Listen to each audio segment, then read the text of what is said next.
2. WBRK, home of the dogs. This is WBRK-TV, home of the dogs. Truth of the day.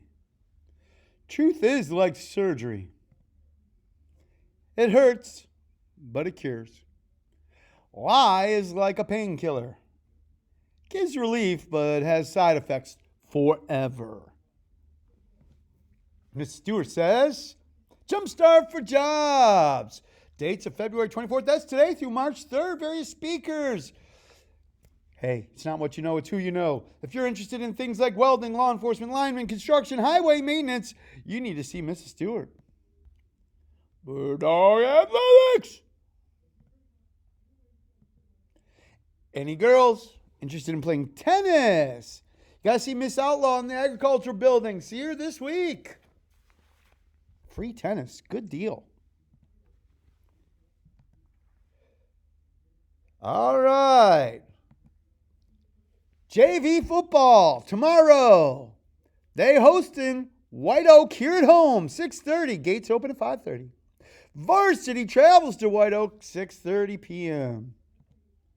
Soccer today. JV and varsity host James Keenan. Oh my God, you gotta be there. We need to win, Bulldogs. On the 25th, we travel to Clinton. Ooh, tough game. Happy birthday to you. Happy birthday to you. Happy birthday, God bless you. Happy birthday to Happy birthday, Ashley, Casey, Gloria, and Jordan. Happy birthday to you. Happy birthday to you. Happy birthday. WBRK, home of the dogs. What? Hello. Today, turkey and cheese sandwich, green beans, sweet potato wedges, and mixed fruit cup. And tomorrow, you guessed it, pepperoni pizza. Oh, please, please, please do not serve green peas with pizza. I think I'm going to gag. This is Black History Month, and these are the Freedom Riders.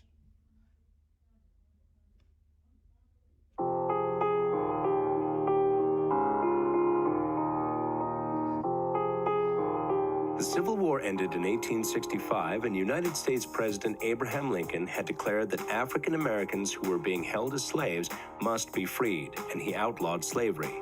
But that didn't mean Black Americans were instantly treated equally in all parts of the United States.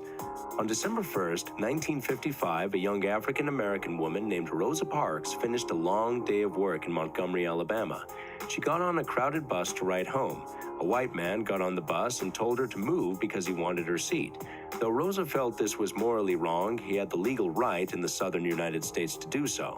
She quietly said no. She was arrested and put in jail.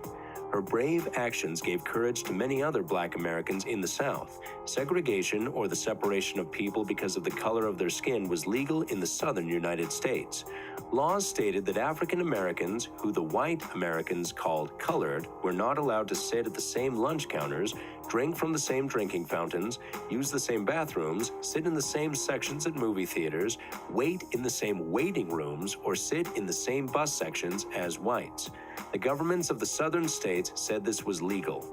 When the United States Supreme Court ruled that segregation was unconstitutional, meaning it went against the United States Constitution, the southern states ignored the ruling. Segregation continued. Then in 1961, freedom rides began.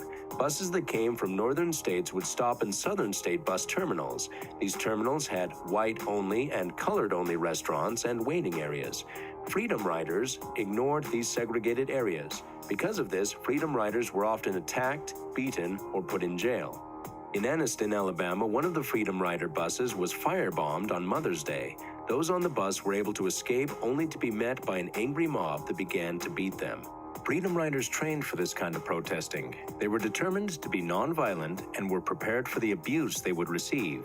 These Black and white Americans bravely continued to protest despite arrests. Their persistence and that of many other blacks and whites helped to bring about the Civil Rights Act that was signed into law in 1964. This law guarantees the same rights and freedoms for every American.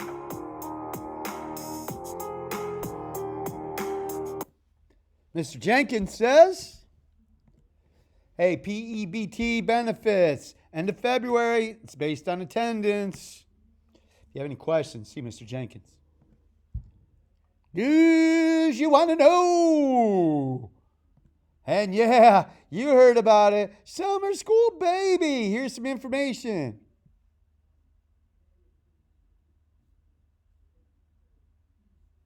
Maybe. Coming. Here we go. I swear.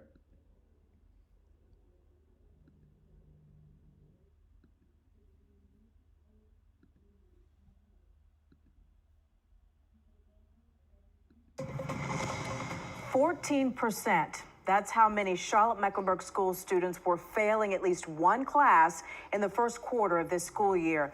That's more than 20,000 students. It is double the rate from last year, and this is a problem in districts all across our area. To help out struggling children, the state is considering an expanded summer program. I believe they do need something over the summer. They need some in-class learning. Well, tonight our education reporter Elsa Gillis is live with some more details on how this would work over the summer. Elsa? Yeah, these buses just started bringing students back into school buildings, and now we are learning if a state bill becomes law, they could continue their routes through the summer for an optional summer learning program. For me, it's gone pretty well. I think I've gotten better online, but some I think have gone a little bit behind. That's a CMS student talking about the mixed bag this year has turned out to be for students.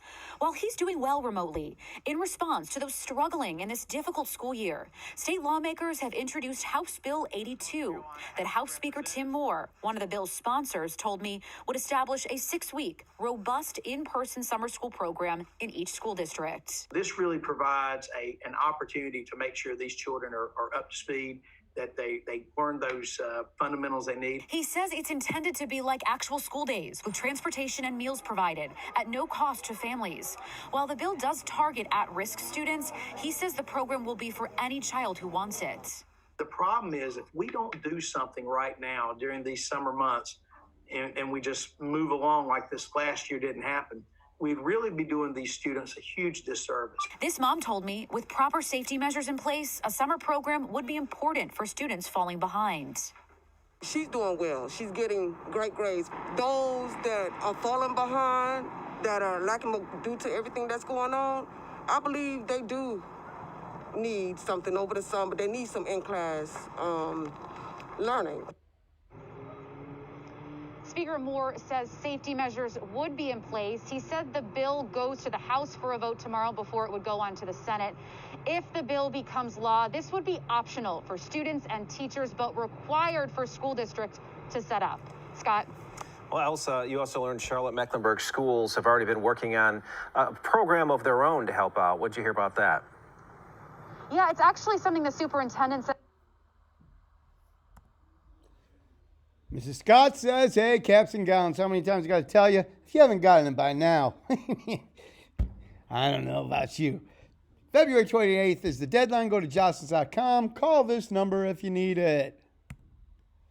If you're going to get a graduation ring, use this promo code to save $50. $50. Got to use it by February 28th. WBRK, home of the dogs. Have a great Bulldog Day.